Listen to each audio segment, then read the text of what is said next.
Good afternoon. Thank you all for joining us today for the next installment in the Grenzebach-Glier and Associates webinar series, Major and Planned Gift Portfolio Analysis, GG+A's approach to optimizing portfolios and managing performance. Today's webinar is co-presented by Dan Lohman, Senior Vice President, GG+A Philanthropic Analytics, and Matthew Slovit, Solutions Consultant. Since joining the firm 11 years ago, Dan Lohman has served hundreds of client organizations. An award-winning public speaker, Dan's expertise includes prospect management, research, analytics, and prospect identification. Before joining GG+A last year, Matthew Slovit worked as an associate consultant with the Wayland Group, a strategic advisory firm to nonprofits, and as an analyst with JP Morgan, where he worked in the syndicated and leveraged finance group. Today's session will discuss the use of analytical tools to examine the value of managed and unmanaged prospects. It will further offer a framework to ensure prospects are being managed according to their value, develop a means to evaluate portfolios within and across units and programs, and discuss how to build key management tools, including an effective prospect management process and a gift pipeline report. Finally, today's webinar will provide a comprehensive look at best practices, common errors made by institutions in making assignments, and concrete steps to enhance prospect management processes. Our presenters welcome any questions you have during today's session, and we'll answer those questions in the time remaining at the end of the hour. To address a question to Dan and Matthew, please use the chat function on the right-hand side of your screen, select All Participants from the drop-down menu, and send us your questions. Any questions we do not get a chance to answer today will be addressed in a follow-up message we send next week. Tomorrow afternoon, we will send a recording of the session along with the presentation slides, as well as a short survey to gain your feedback. Thank you again for joining us today. I will now turn it over to Dan Lohman to get us started. Thank you, Kevin. Thanks to everyone for taking some time to join us on this webinar today. I guess I was going to say good afternoon, but there are people in the early morning all the way through evening, so it's always nice to see such a wide range of participants. A couple opening notes. Many of you have participated in GG+A webinars before, and we've historically kept them to be purely on educational topics, speaking generally about what we see at nonprofit organizations and their fundraising shops. And we want to stick to that general theme, although today's focus really is on a GG+A approach to something. We've spent the last several years working closely with a whole range of institutions, and I'll talk about that range in just a moment, but optimizing portfolios for both major and planned gifts, as well as leadership annual giving. And we really wanted to focus this time because we've had a lot of questions on how do we do that. Yet at the same time, we want to leave you with things that you can implement immediately or at your organizations with or without GG+A's participation. A related note, many of the examples that we're going to use in today's presentation are focused on higher education, and the sample slides come from a decentralized higher education environment. But don't let that let you think that that will ultimately result in your inability to do these things. This works well in any kind of environment, in healthcare, and cultural organizations, and advocacy organizations. And while we will have to use our imaginations at certain points when we're looking at a slide that talks about a business school, for example, that could just as easily apply to a unit within a hospital, to a geographic region, and indeed, we've gone through an exercise like this with small independent schools, private colleges, social service agencies, where in some cases they only have 1 or 2 portfolios to analyze as opposed to the 60, 70, 150 that we might see at a large organization. And the value of the overall process, I think, remains the same. It's just a question of institutional complexity and what your needs are. So within that context, Matthew and I are going to balance this in terms of 2 components of the presentation. For the first piece, we're going to go back and forth a little bit as we introduce the concept, and then Matthew will speak for a longer period of time about the prospect analysis component of this. How do we rate individuals within a database in order to prioritize them for the portfolio analysis? And then I'll finish the presentation with the discussion of that portfolio analysis component, and we'll close out both with your questions and some takeaways of things you can do at your own organizations immediately. Hello, everybody. Thanks, Dan. This is Matthew Slovin. I'm a colleague of Dan's in the Philanthropic Analytics Group. While there are many objectives that drive a rigorous portfolio analysis process and outcomes that arise from that analysis, the 5 shown here are common goals that we've observed in a variety of clients that we've worked with over the years. In no particular order, just want to go through these somewhat quickly to frame the conversation or the presentation that we're going to go through today. First, the importance of establishing a vocabulary to rate and prioritize constituents that is consistent across the institution and understood, accepted, and supported by all staff members. One of the things that we observe a lot when clients are embarking upon a portfolio analysis is the discussion around, are gift officers going to be a part of the process, and is there going to be staff buy-in?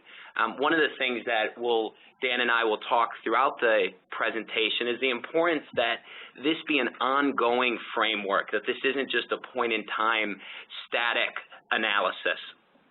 Second, increase the likelihood that prospects are being managed according to their value. We believe one of the hallmarks of a portfolio analysis is instilling a data and metric-driven culture. There's a variety of institutions on the call today. Some already have that instilled. Some want to improve in that area. This is a process in which that will be helpful. Third, transparently evaluate the size, quality, and compositions of portfolios at the officer, unit, and organizational level.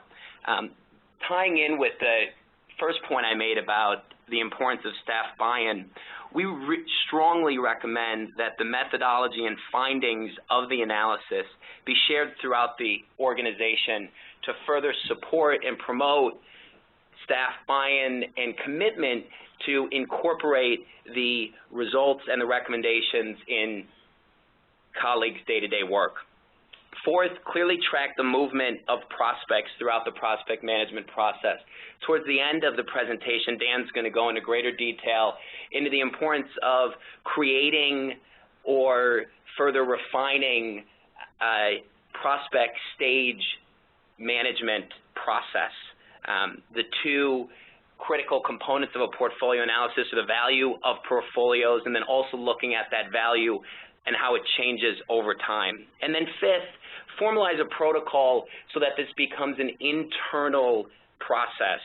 As I mentioned at the outset, this is a framework and not a point-in-time analysis, and we really want it to, or hope, at least in the clients that we work with and organizations that embark upon a portfolio analysis, that the information is updated on a regular basis and really does become an integral part of a development program. Major and planned gift programs are typically organized around gift officer portfolios. And I'm going to make a declarative statement here. If your organization has a major and planned gift program that's not organized around portfolios, I strongly encourage you to do so. By portfolios, I mean specifically being able to identify those constituents that we as an organization believe are good prospects for cultivation and ultimate solicitation, or at least qualification, depending on where that constituent falls in their relationship with you. And again, our approach to this ultimately is how do we value portfolios and compare them and make sure that they're as efficient as they can be. I do want to emphasize that this applies to any part of your program that involves portfolios. So major and planned gifts are certainly an obvious example, but leadership annual giving programs are also a good place for this, even though those portfolios might be quite a bit larger than they are in a major gift scenario.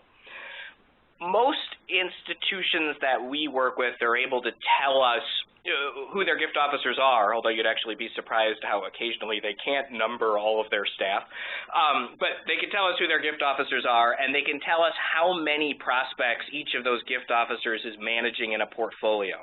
And that number ranges widely from less than 50 to more than several hundred. A little bit later, we might talk about optimal portfolio sizes. But beyond that raw count, most organizations have trouble answering some other questions. What's the value of those portfolios? How much giftable capacity is actually in that pool of names that we're working with?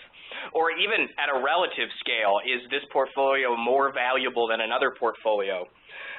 Composition and time frame, are these prospects that are primarily tied up in what we might call qualification or stewardship on the opposite ends of a spectrum, or are they in proposal stage or solicitation stage, and therefore can we start to forecast with greater accuracy the dollar values that might start to come in as gifts in the next 3 months, 6 months, 12 months, 18 months, as opposed to just saying these are good prospects and we think they'll come in sometime, but it's hard to say when.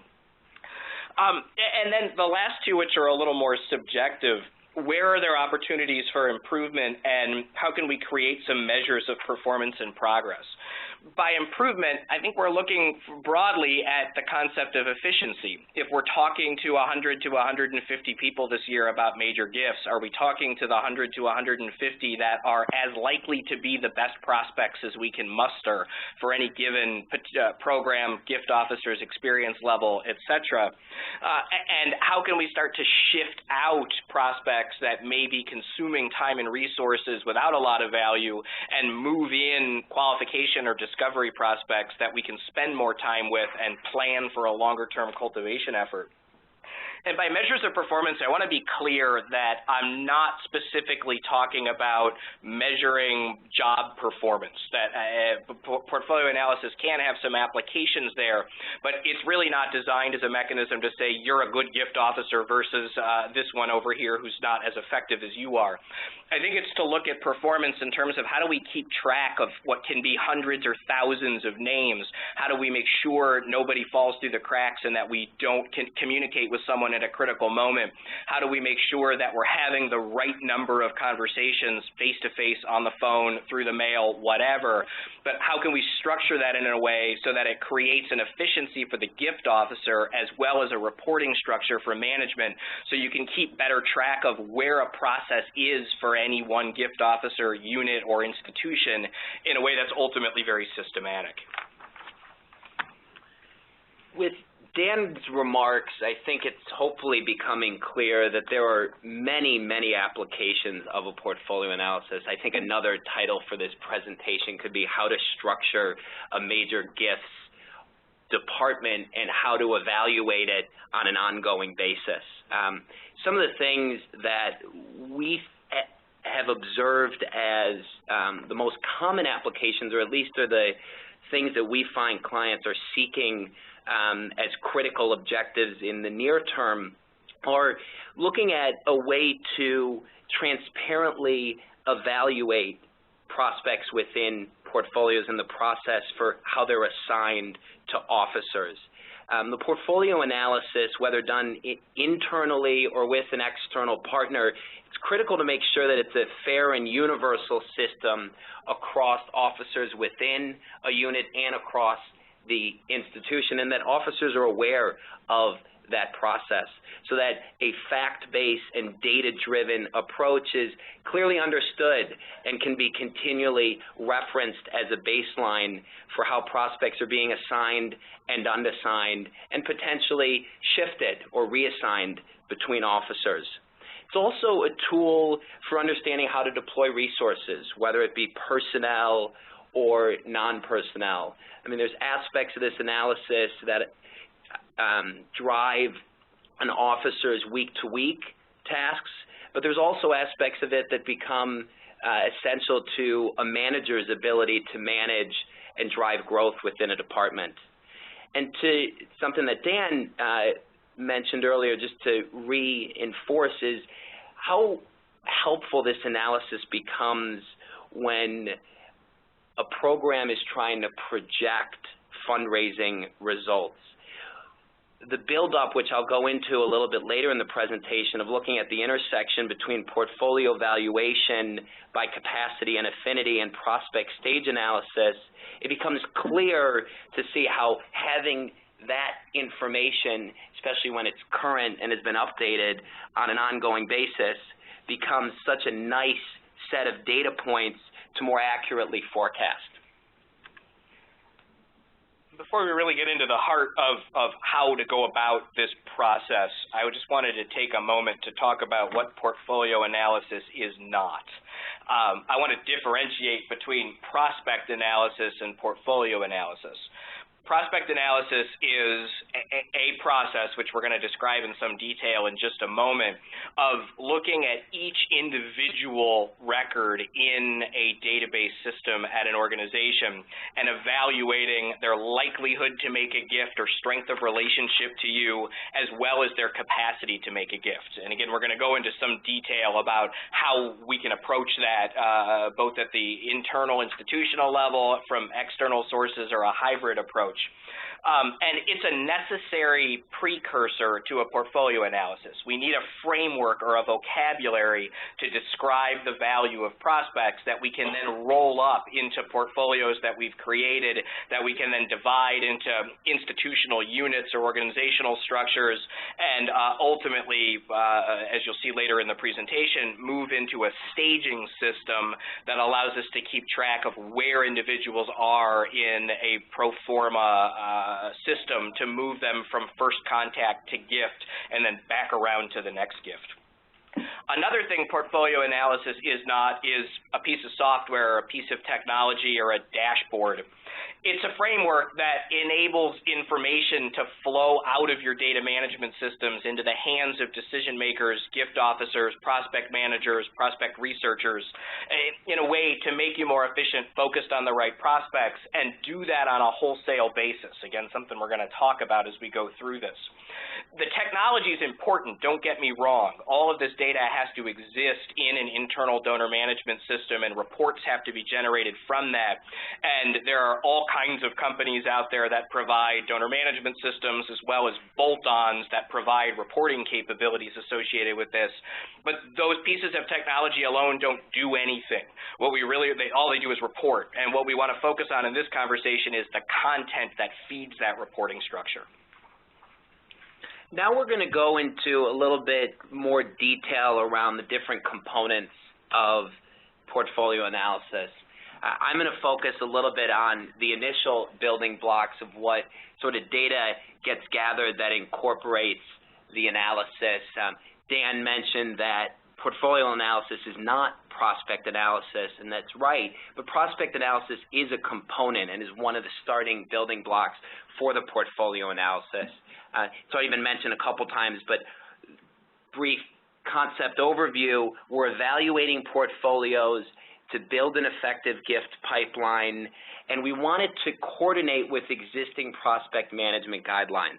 We don't necessarily want this to become, let me restate, we want the portfolio analysis to be part of the solution within the framework that your particular organizations are already working under.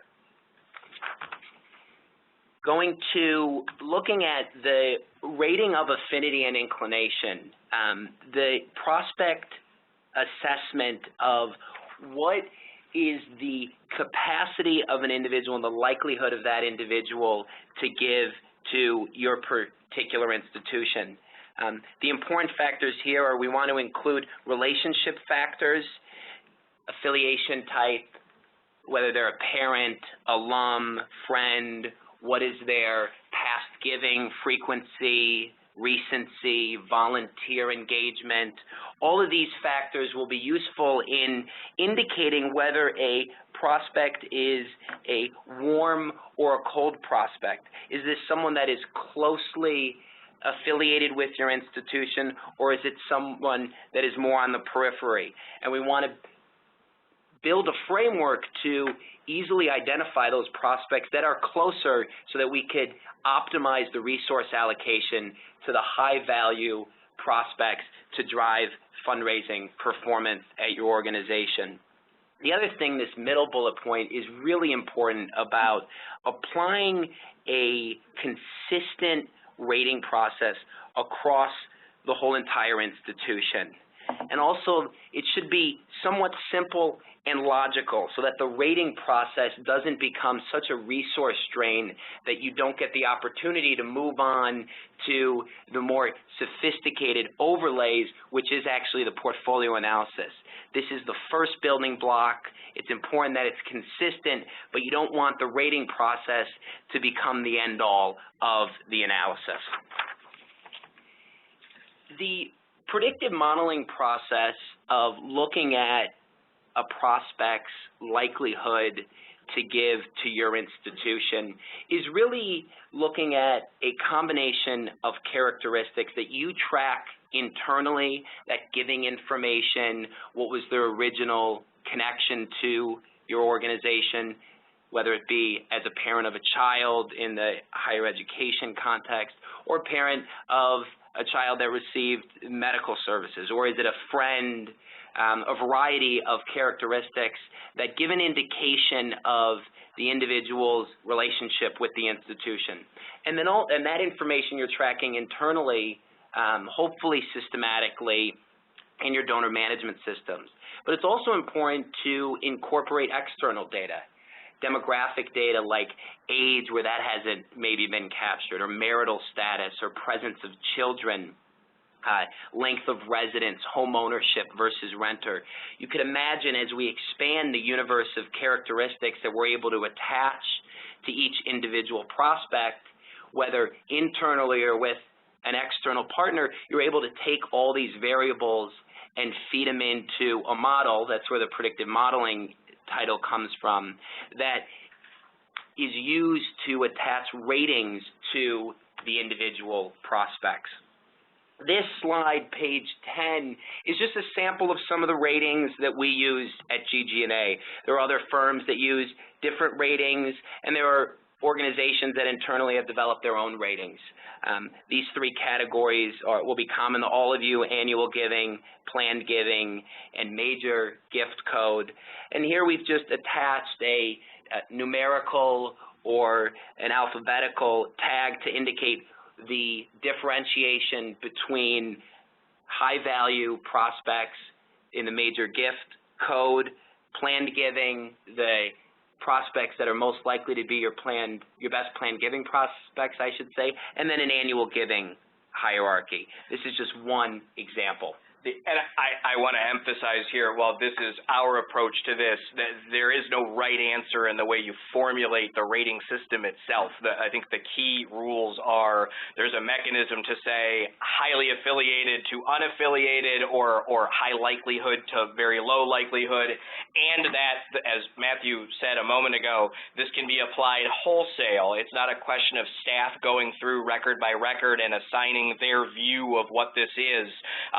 That's an important process later in the cultivation and qualification process, but at this stage it needs to be wholesale, and that it's transparent, that we know what the rules are going into it, and the same rules are applied to everyone in the constituency, so we can say and defend why someone might be a D versus an A, or whatever your parlance is, from green to red, or any other such structure. The other side of the prospect analysis is the well screening, which is looking at the capacity of an individual to give.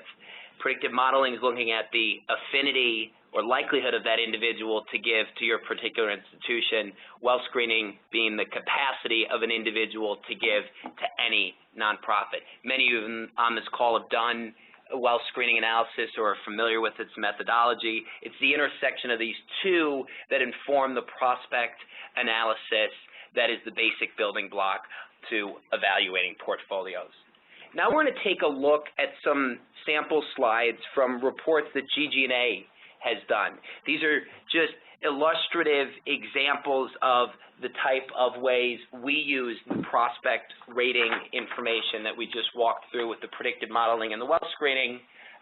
But there's a variety of different ways to approach it, and these are just some samples from our work. If you take a look at page 13, this is a table. This is one of my favorite slides in the prospect analysis reports that we do.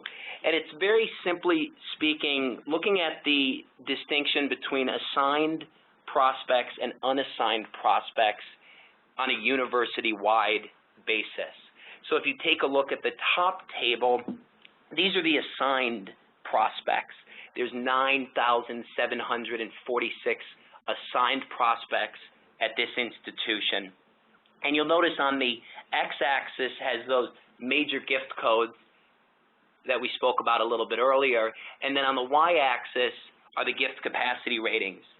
So if we plot prospects on this grid, we could see that in the lower right-hand corner, those prospects that are shaded in that orangish or beige box, there's 3,155 that we're tagging as low priority. Through our analysis, they got a major gift code of a D or an E and have a gift capacity rating of 5 or lower. This box, we'll see in a little bit of later slides, there's not necessarily any magic to where this box is placed on this table per se, and it may differ from unit to unit or what thresholds are at certain institutions. But here we have, at least through the prospect analysis, an indication, a data-driven observation that the capacity and the affinity of these individuals would lead one to believe that they may not warrant valuable gift officer time. On the lower half of the page, we're looking at the unassigned prospects. At this institution, there are 135,159 unassigned prospects, an enormous number. But if we look at the green shaded box in the upper left-hand corner of that lower table, we'll see that there's 1,558 what we're calling high priority prospects, high capacity, high affinity individuals. It probably warrants a discussion to think about potentially replacing some of the low capacity, low affinity prospects in that orange box in the upper table with some of these unassigned high priority prospects in the lower table. It's this type of analysis that then can inform discussions of gift officer portfolios, composition, and the potential point of a gift officer maybe saying they don't feel like there are enough good prospects to go around for all the gift officers in a department. It's this type of analysis that could say, well, there's actually just under 1,600 that at least warrant some verification of why they're not in portfolios. The resource implications of this, many of you are probably thinking, my gosh, but the resource implications are important to think about, and it's something that we encourage clients to think about at the outset before embarking upon this analysis, and then also continually returning to it so that it is a part of the day-to-day or week-to-week work processes at all your organizations. In thinking about the challenge of you have 1,000 high-priority unassigned prospects, how can you develop an effective and manageable framework for assigning these prospects? Here we've just given some examples of what is the prioritization of what buckets these unassigned prospects should fall into. Is it school of first degree, school of any degree, dormitory that they graduated from, an extracurricular that they may have been involved in? Were they in an a cappella group? Were they on the football team? Are they a parent? And then also, leave it for my last remark on this slide of giving.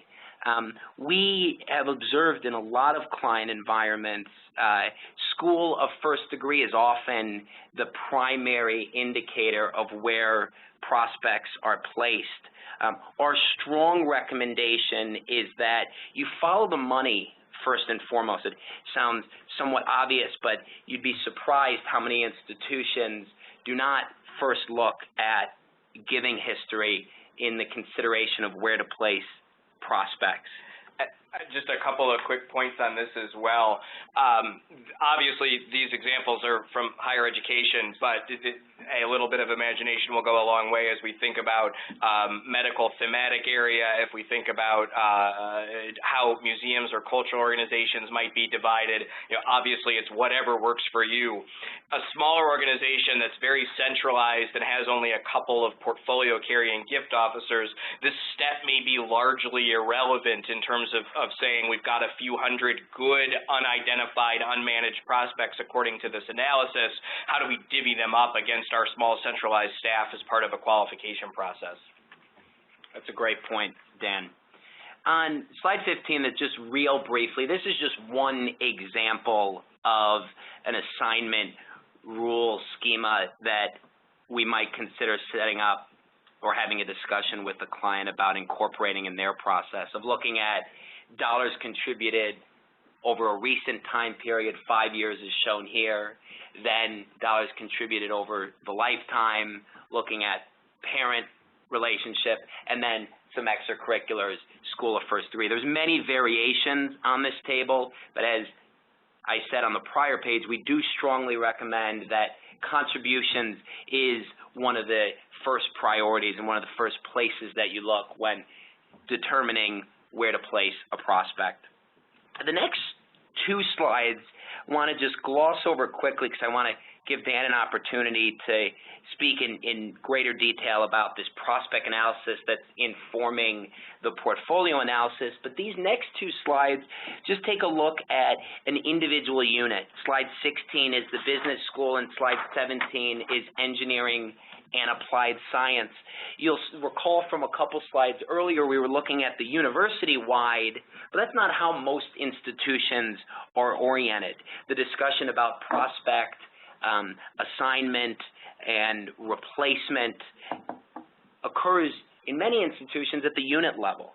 So looking at the number of prospects that are high capacity, high affinity that are unassigned versus that low capacity, low affinity that are assigned. And then if there's the discussions going to be had in coordination with the unit and maybe a central office, then return to some of the assignment rules that you've designed at the outset of if the money is being split between two units, maybe there's a primary and a secondary assignment with gift officers. So these two slides are just examples of the drill down that you can do at the unit level. And with that, I'm going to turn over to Dan to see how all this feeds into the portfolio analysis. At this stage, a large number or all of the individuals in your constituent population have been rated. And again, there's a lot of mechanisms to get to that rating. But ultimately, we've put people on a scale, in this example, from A through E for strength of relationship, where A is the best, and from capacity of $10 million or more down to less than $2,500. And as we move into, and as Matthew finished up his portion there describing how we've then broken it out into primary affiliations. And again, that's going to have to be flexible and customized at any particular organization based on your own structure, size, and complexity. But ultimately, those slides that we looked at for the business school and engineering and applied science could just as easily be done for a specific gift officer for a region of the country or any other related structure. Now that they're rated, we can apply a value to each prospect and then portfolio within the population. So effectively, the way we would go about that is, the simplest formula you'll ever hear from me is multiply could against would, and you get the adjusted value, where the could is how much do we think they're capable of giving. Is it $10 million? Is it $5,000? Is it some number in between? And the would is that strength of relationship, where the A's we think are highly likely to want to support an institution at a high level, where the E's we think are much less likely to want to do so.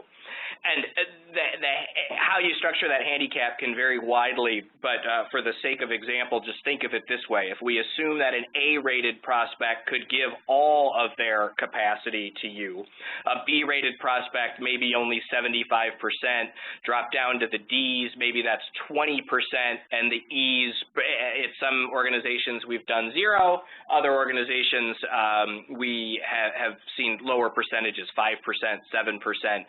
Just to give you an example, in a never donor non-alumni population, 0 is probably a good estimate, where in a grateful patient population, there's still a decent chance that those people could be activated through a qualification exercise. On this sample report, which is actually a real report from an institution where we have protected the innocent with the initials, you can start to see how we can turn this into a mechanism to evaluate the quality of portfolios. So the way to read this is just across the top row. Development Officer BE has 27 prospects in their portfolio. The portfolio itself is valued at $127.5 million. So again, we've taken their A-rated prospects and said that they could give as much as $10 million if that's how they've been rated. We've taken their E prospects and said we're going to value those people at 0, even though they're in the portfolio. And still, this person with only 27 prospects has $127 million in capacity, an average value of $4.7 million per prospect. This is a very appropriate portfolio for a chief development officer, a principal gifts officer. It's a small portfolio, but the value is extremely high, and the average prospect value is at true principal gifts levels. As you look down through the list, you can start to see some changes. Take a look at Development Officer BM, about a third of the way down, 163 prospects in the portfolio. So a much larger portfolio on the bounds of too big for most major gift officers. $79 million in capacity and an average prospect value of about $485,000. So 1/10 the average prospect value, but many, many more constituents. I would actually argue while that portfolio is a bit on the large side for most people, it's still an appropriate portfolio, that most of the prospects appear to be stronger prospects. Their average value is above the threshold for the definition of a major gift at this institution. And as we start to look at some of the other portfolios, my concerns start to shift around. Down at the bottom, Development Officer BR, 448 prospects in their portfolio. You just can't make 448 phone calls. You can't make 448 face-to-face visits. The portfolio is simply too large. Some value of $70.6 million, which doesn't look bad at first blush until you divide it by 448, and we find that the average value is $157,000. Only 23% of this portfolio's prospects got a rating of A, B, or C in our mechanism, which we would consider to be higher likelihood prospects. And the balance, 77%, we considered to be much lower likelihood prospects. Again, at first glance, without having any other information, I would say we should probably look for an opportunity to reduce 448 to a more manageable number, retaining the A's, B's, and C's with high capacities primarily, and have that gift officer focus their energy on 150 or 200 prospects that are in the better group. That said, there may be internal structural reasons that this actually turns out to be a reasonable portfolio that we can evaluate.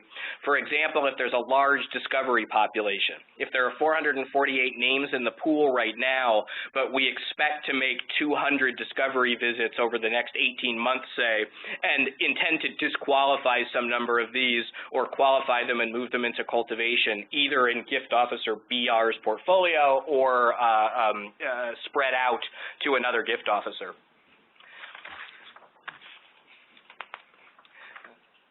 This report, which displays much the same structure, instead of being organized by gift officer, has now been rolled up by institutional unit. Of course, there's a lot of applications for this kind of reporting. If we look from department to department, we can start to get at the answers to all kinds of questions. From the management level, certainly staffing comes into play, that if we're looking at units that have much larger numbers of prospects at much higher quantifiable values, we can start to make a case that medicine or law or business or social work needs another gift officer or 2 or 3, depending on the numbers that we see here. In other cases, we might have ultimately an opposite argument where we may be overstaffed, that perhaps 2 or 3 units could share a single gift officer instead of having their own, if indeed there are only 30 or 40 or 50 top prospects for a small unit that may not have an inherently affluent constituency. The next report then looks within units at the gift officers that are affiliated with each one. Again, the principle becomes the same of how can we use this information to say some of these portfolios don't have the strongest prospects. We may even find certain individual tidbits of information like a single gift officer or director of development in a unit or area of your organization that's basically hogging all the good prospects so that they have 200 fabulous prospects and their 3 associate directors of major gifts in their unit have large portfolios of dubious value. Again, that's something that can be addressed in this quantitative approach of how can we redistribute some of those names in a more appropriate fashion. I want to spend a few minutes talking about prospect stages. Stages are a capability of most of the common donor management systems. Certainly in systems like Razor's Edge and Advance and Millennium, those kinds of things, the capability exists in various ways, and you have quite a bit of flexibility in how you structure it. And my sense is that these pieces of information are often underused. They're not well maintained by many field gift officers who ultimately would be responsible for keeping it up to date. There aren't clear definitions. I had a conversation with someone yesterday where I believe their quote was, "One person's qualification is another person's cultivation." And that's a good point. And clear definitions become important. And why I think stages are important is to be able to stay focused on the entire continuum of the fundraising process.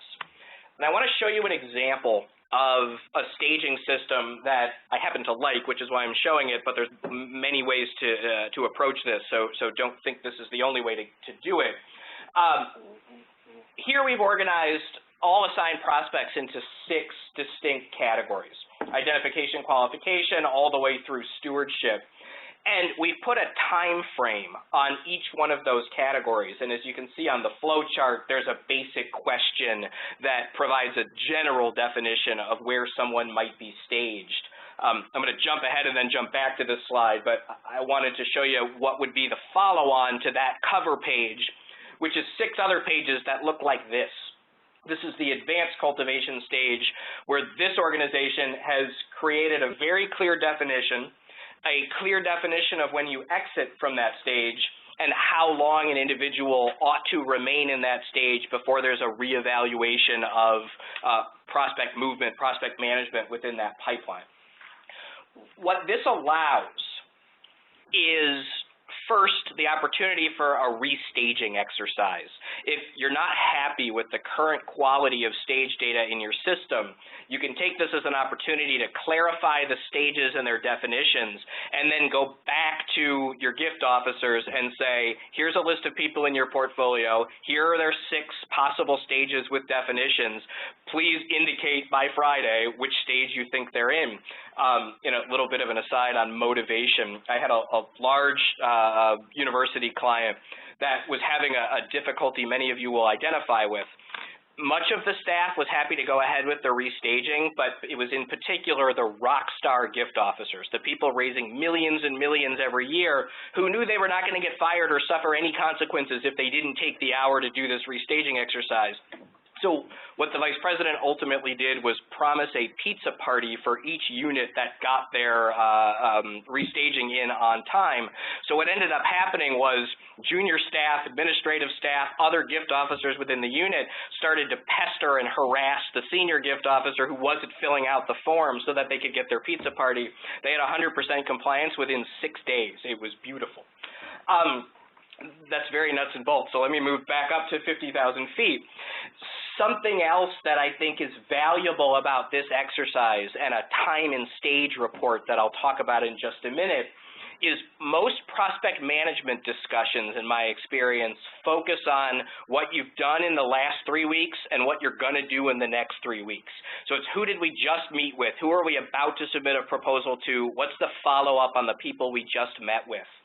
And what that causes to happen is a bit of a recycling in the prospect management system where we're focused on people that are in this schema, advanced cultivation, proposal, and closing, and we kind of stop paying attention to identification, qualification, and early cultivation, which frankly is the hardest part of fundraising, of getting to know someone, develop the relationship, discover their interests, and start to craft a proposal around those interest areas. Consistently measuring prospects that are in each of these stages and then using the timelines as a trigger to say, here are 8 people that were in identification 6 months ago. 6 months have passed and they're all still in identification. What's the next step? Do we reassign them? Do we throw them to the annual fund? Do we develop a prospect strategy around these names? And then it facilitates a discussion in that prospect management environment to say, we're not just who are we delivering a proposal to next week, but how are we moving these people we've just met to the next stage, which helps ensure a healthy pipeline.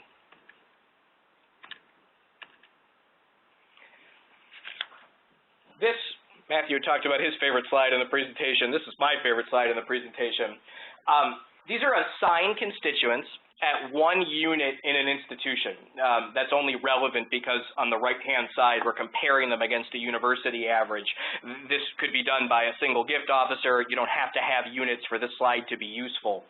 And I think the upper left-hand corner is actually fairly straightforward and is a fairly common report. The number of prospects in each of the stages. And at first glance, it actually doesn't look terrifying.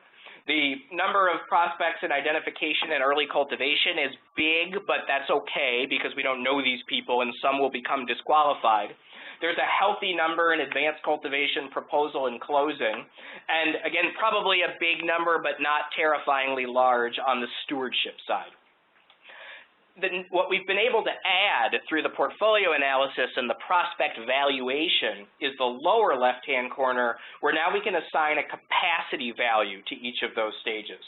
So, okay, there's 24 constituents that have prospects that have proposals in front of them, but they only have $1.48 or $1.46 million worth of total capacity in a portfolio that is worth about $25–30 million in total capacity.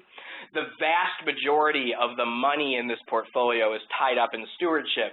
All of a sudden, the word terrifying becomes into the vocabulary here. This person's pipeline is really at risk. There's not a whole lot of money moving toward a short-term solicitation, and some rebalancing might be in order, especially when we consider that this person may be managing as many as 73 stewardship prospects who might be better handled through a stewardship office, a communications program, alumni relations, the annual fund, places other than the extremely limited resource of a major gift officer. On the right-hand side, we're looking at the percentage values by stage and then comparing a unit's values to a university-wide or institution-wide total. This one, again, it's a true story from an actual organizational unit. And if you look in the far lower right-hand corner, the 66% of prospects that are in stewardship by capacity, the 66% of dollar value in capacity, compared to the university average of just 22%. The first discussion with this director of development was, well, it's the economy. We have a lot of stewardship prospects. It's not the right time to go back to them. But by seeing this 22% number on the university-wide basis, it starts to say, well, actually, it may not be the economy. It might be you. And nobody else seems to be having this problem on an institution-wide basis. So how do we evaluate those 73 prospects and determine if they can be shifted back into the cultivation cycle? The next slide, very briefly, it's the same concept. It's the same data. I just wanted to mention it because this organization has one big stage called cultivation. You wind up in it the moment you get into a portfolio, and you don't come out of it until we've determined how much we're going to ask someone for and when we're going to ask them. It's obviously, in this case, over 50% of the number of constituents are in cultivation, but we can't differentiate between I eventually want to call this person to I am about to ask this person for $5 million. So I'm a big fan of multiple early stages and perhaps collapsing some of the later stages. In terms of next steps, obviously we've talked about how we handle the assigned prospects and create this tracking mechanism, but then what do we do with the unassigned priority prospects? So remember from Matthew's discussion, we've now created an environment where we've said these are good prospects and we think they belong with a specific organizational unit as a starting place. It is only a starting place. There should be an appeal process, a prospect clearance system, a way to start to move people around into different categories. This is an example of a time and stage report where, as you can see on the left-hand side in the earlier dates, we're starting with 10 people in stage 4, cleared to solicit. And then looking month by month, how many new names have been added and how many names have been moved out, which again creates that framework for a manager to speak with development officers about keeping names moving throughout the entire process. Finally, this is looking at the unassigned population by units within an institution. The number of total prospects here at Arts and Sciences is huge, 57,000 people, a total value of $158 million, but a individual prospect value of just $2,800. Only 3% of the 57,000 are considered high likelihood prospects. So obviously, it doesn't make sense to say, let's take a close look at 57,000 people. We've taken enough of a look to say, let's focus on the 857 people at the top of this list, A's, B's, and C's rated above 100,000 in this example, and a value of $58 million, but the average value is going to be relatively high. So again, it puts us in a strong position to talk about staffing, deployment, prospect management portfolios, and creates a framework to distribute names to those gift officers, suggesting that we move them into a prospect management process and take them forward. Dan's highlighted some of the things throughout his commentary about things that you can do immediately, but we thought it'd be helpful just to close the presentation with just clearly highlighting about 5 of them and want to make sure we leave some time for question and answer time. The first thing is, and Dan did a nice job of explaining the prospect stage process and going through the restaging exercise, and I love that anecdote that Dan said about how to get gift officers that are resistant to putting in the data. They'll do anything for pizza. The other thing that I just want to quickly say on that is we recognize that the initial restaging exercise will be incomplete and in some ways inaccurate, but that's okay, because what you've done is you've established the baseline where fast forward a month or 2 months, you can have discussions with individual officers, or individual officers could have discussions with themselves about there's now a set of prospects that if they, for example, dumped a lot of prospects into the cultivation stage that haven't moved to another stage, it really forces a discussion. Secondly is developing prospect movement reports. Something we said at the outset was that this is an analysis that shouldn't be a static point in time observation. It should be something that's incorporated in the work that you all do day to day, and it can become a management tool. explore options of whether you can do this in-house or you want to engage outside counsel. What is the capacity and or expertise of staff members to do this type of analysis? And also, is there value to engaging someone that has gone through the process before and knows what some of the challenges and pitfalls are and what's the best way to overcome them? Evaluating prospect assignment processes. We talked about this a little bit earlier. Just a few things on it. How is ownership justified?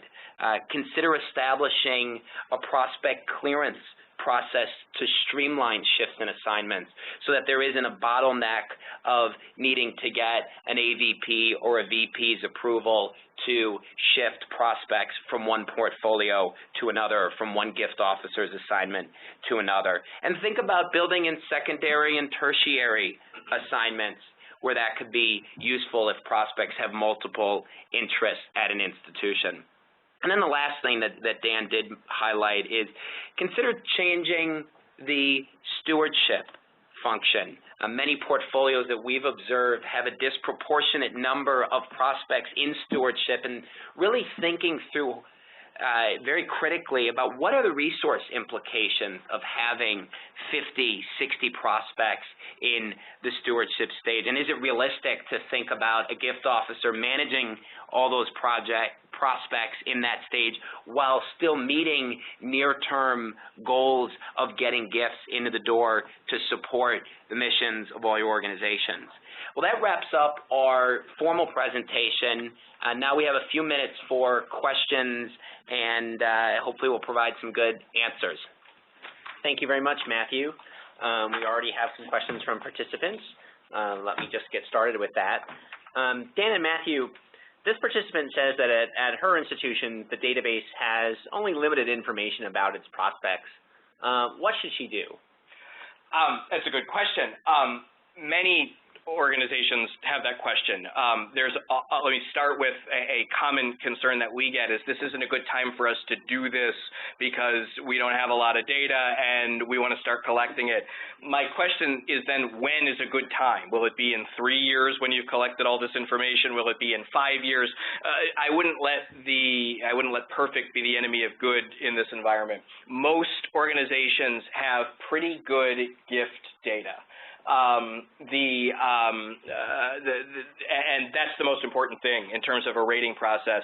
So if you lack event attendance data, I have some clients who can track who's been invited but not who's shown up to events. That's a good thing to put on the list of things to add.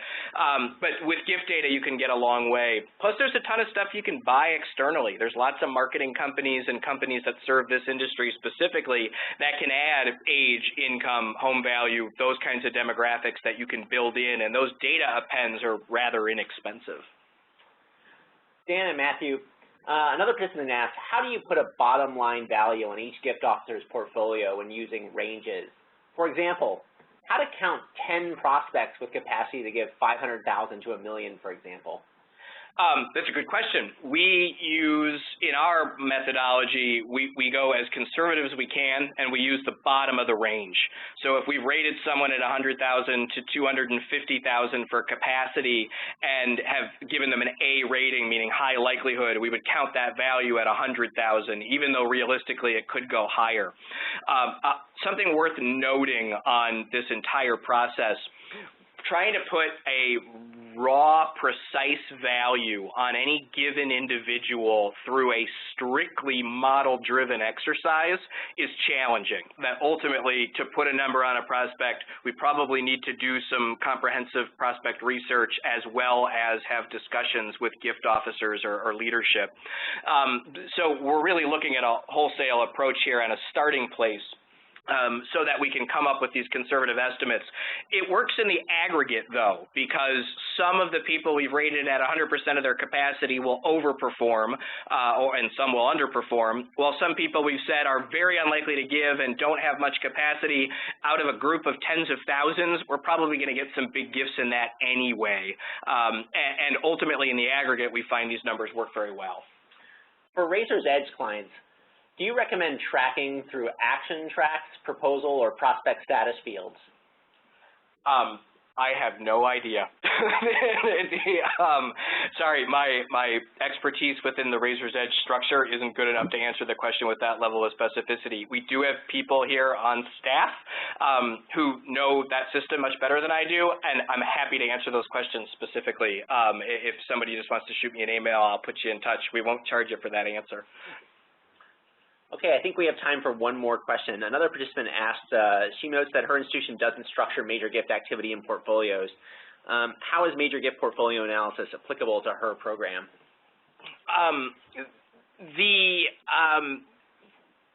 Ultimately, I think the answer is if there aren't metrics and there aren't organized portfolios, my answer would be maybe you should think about creating a system that includes them. Let's start with the portfolio component of that. All I mean by portfolio is we have clearly identified the people that we want to talk to about potentially making gifts. And then the next level of sophistication, we have associated those with specific staff people who are going to spearhead that effort. I think that in any organization, whether you've got one gift officer and 3,000 constituents, or if you've got 150 gift officers and 600,000 constituents, that organizational structure is a good rigor and a good discipline to make sure you're talking to the right people all of the time. On the metric side, I won't make a formal recommendation or form an opinion about whether or not metrics are good for your organization, but metrics in an evaluation sense. But I do think that metrics in terms of being able to keep on top of what you're doing, I mean, again, even if it's only just for your own benefit rather than organizational management benefit, to know you said you want to talk to 10 prospects and you haven't talked to those 10, to get a reminder every month that those people are still on your list and need some action, I think has a lot of value. Well, thank you all once again for joining us today. We really appreciate your interest in our firm. Just as a reminder, the questions that we didn't get to today we'll address in a follow-up message next week. And tomorrow afternoon, we will send a recording of the session along with the presentation slides, as well as a short survey for your feedback. Thank you all once again.